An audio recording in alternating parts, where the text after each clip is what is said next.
What's up guys, the Strong Boys 19 here. This is going to be another new album review for a 2021 album. And I'm going to be reviewing the brand new studio album from Yes, entitled The Quest. This is their latest album in their entire discography, follow-up to their previous album, Heaven and Earth, in 2014. The very acclaimed, influential, and one of the most important progressive rock bands of all time, Yes, have unleashed brand new material for the first time in 7 years. And this is the first Yes album to have no original member whatsoever, as that this was the first album to be released since the last album and after the unfortunate passing of the band's bass player, Chris Squire.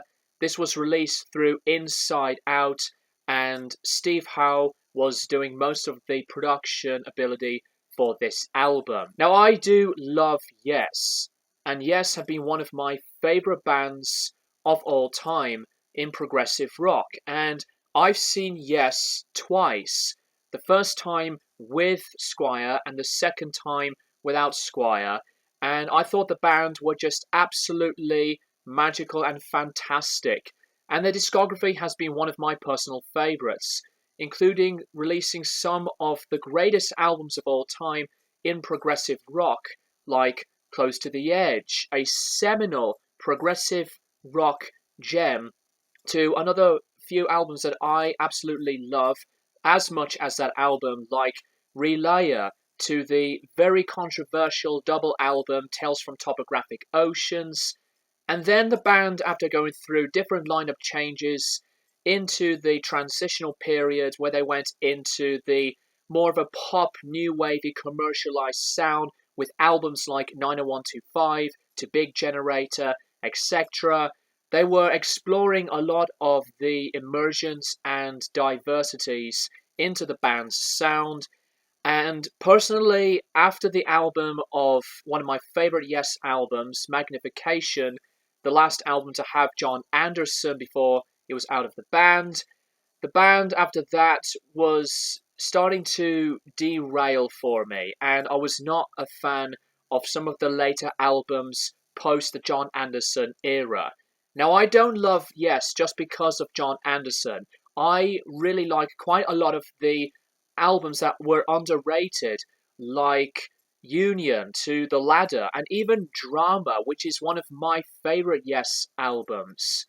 But into the later consistency of the band's lineup and sound, the band for me were really starting to fall into different ways of their own variety and musical ability, where to me it does not really match very well, like with the era onto the John Anderson period. So with this new album, I was pretty much, well, I have to be brutally honest, I was very mixed about the anticipation for this album, because while at the time on their last album I did like it, and I don't think it deserved a lot of the hate, but then over time I was becoming really disconnected with the last album, and if I would have wanted to re-review or re-rank the band's last album before this, I wouldn't have given it just a very average or even a below average rating.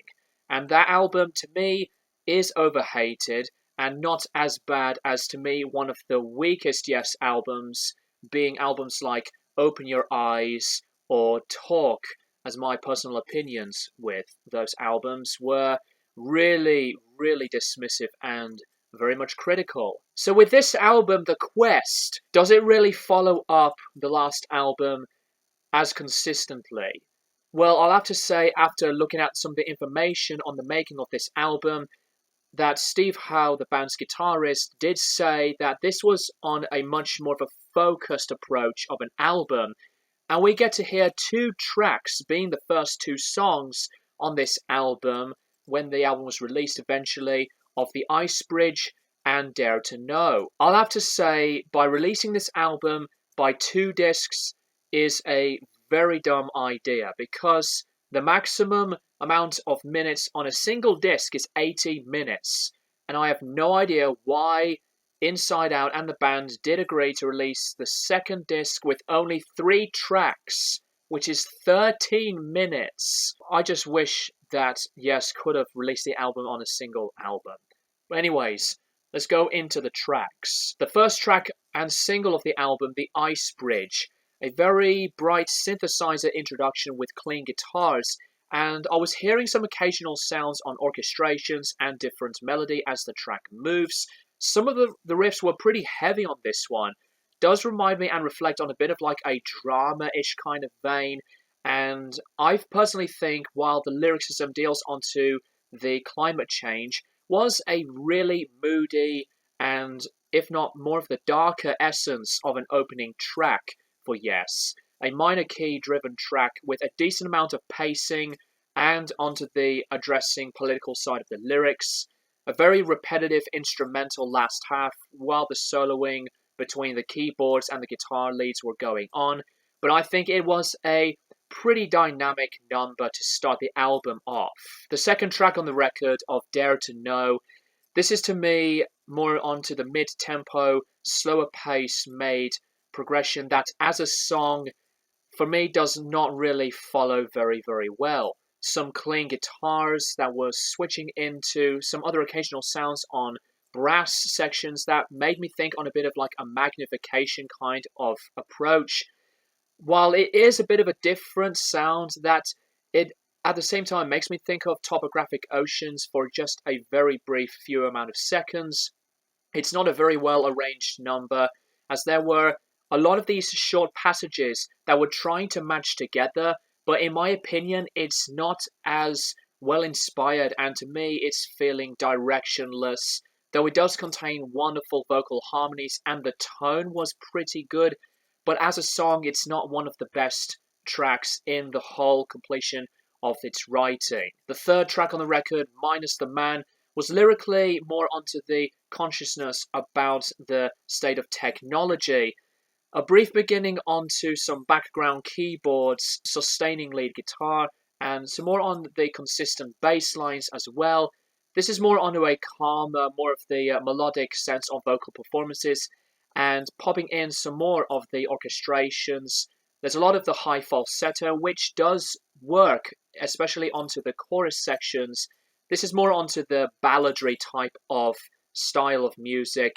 While it is different and decent for what it is, it doesn't really deliver so much into an adventurous and a non-predictable way. I wasn't really keen onto this track at the same time though, but it has a decent set of some jazz fusion style lead guitar work from Steve Howe. Leave Well Alone, into the beginning part of the track, Steve was playing a Japanese koto instrument, which was a sweet addition, but then as the band comes straight in, the music was into a poppy sense and was bringing an upbeat and simplifying move onto the music, some very folky acoustic guitar work at the same time as the music gentles itself down.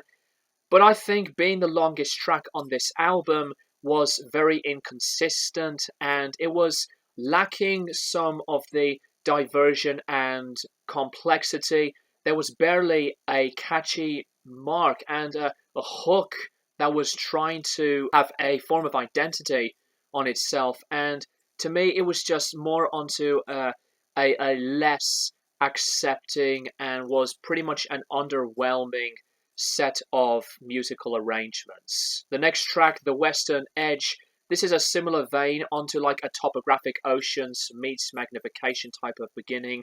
It was a very vocal driven sound, sweet vocal melodies, and it was pretty much like a bright, optimistic approach with the band. It was a synthesizer-driven made mark of instrumentation and a lot of vocal connection. I do think that this has a lot of very nice ability, and I think that while it is a bit uninventive and not as expanding on the songwriting, this was a song that I thought was the passable made number. Future Memories, to me, that this is, in my honest opinion, the best number of this album. The entirety of this track was all mellow and all acoustic driven.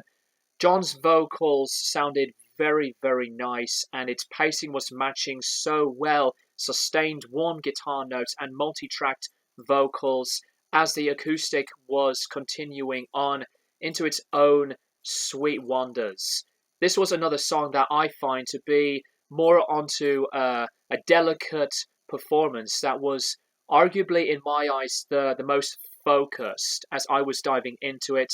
I think that this was a wonderful number and maybe the best number on this album. Then we go into the track onto one of the other weaker experiments of Music to My Ears, which is more onto the going back to slower pacings, and it's bringing a poppy vibe that was always so consistent throughout this track's entirety. It does again feel like a balladry type of style, and the structure was more or less basic. One of the other weaker numbers on the record, and especially onto the differences of presentation and tonality onto the next track, A Living Island, which lyrically was into a very deeply personal and reflective number about the whole COVID lockdown experience, piano balladry type of sound. And again, just like on Music to My Ears, it was a decent mark, but as the band switches into the last half, its delivery was involving some soaring guitars and vocals. Not one of the strongest tracks, but the biggest problem with some of the later tracks, though I would accept and admire what the band wanted to make, the worst part about this is that when they just go into something really soft and more calmer than usual, than what they've done on previous Yes albums, it does feel so pedestrian and very much predictable. And that's the same issue onto the next track of the record, Sister Sleeping Soul, which to me does not have any hook about it, and this is just as pedestrian and not a well executed number as it really gets. This is all onto a major mode of mood and key, but I find that this is a song and the band here that they are starting to running out of steam here. I would never really decide this track to be at all one of the most unique ones at that, and to me it's just very, very tiring and safe, and especially with the way it sounded, it was really not one of the best tracks that Yes had ever written. The second to last track on the record, Mystery Tour, is on a dedication and referencing number onto the world's historical band of the Beatles. And it was a neat idea with the set of the tone and the lyricisms. It does have a positive and joyous fulfillment to it. And I think that this was a really sweet idea. And it does mark itself on like an optimism kind of aspect. So I would find this one to really be another passable kind of pick for a track that I think I would obviously accept so much more than what the last track, Sister Sleeping Soul, was. The last track on the record of Damaged World, instrumental-wise, this isn't really all that much of a specialty or a distinction mark of a closer, a song that would definitely fit in like a Jeff Lynne / Electric Light Orchestra type of sound. Though John Davison's vocals on this track and a lot of the songs on this album earlier sounded really nice, the flat, awful vocals from Steve was a big distraction, and it was really ruining the vibe. To me, this is an instrumental passageway of a song that was not really have a compelling, fulfilling vibe on, ending the album as very, very well. So Damaged World, to me, was just as poppy as any of the previous Yes songs really get. Yet I really don't mind that the band was going into that type of vein, but into this current state and direction for Yes, it was not one of those sounds that would grab with me. as I was trying to find something even more consistently visualizing. The album itself, production-wise, I think was just absolutely excellent. The mixing was really, really, really good. I find that the shapes and the tonality of the band here, especially on some of the musicianship on these tracks, they were really tight and syncopating things together. And I think that the sound of the band here as musicians were all really dedicating and as passionate, and I do admire the band for that. But for me, as an album, The Quest was overall not really one of the best follow-up albums, and I was really very much disappointed with this album, though it's not as bland or as awful like on some of the weaker Yes albums combined, but it does have some moments on a decent set of tracks, but a lot of it just felt really repetitively similar and alike. I'm going to give The Quest by Yes a 5.5 out of 10, and I know that there are many Yes fans that would be as open and very fair to address their personal views on this direction, what the band was marking themselves into. But as a Yes fan myself, this is really not one of the most admirable or as better albums in the Yes discography when comparing it to some of the albums previously in their discography. And I'm very curious to know what you personally think of this album in the comments down below. And thank you guys for watching, and as always, I will keep you guys posted for more videos in the near future.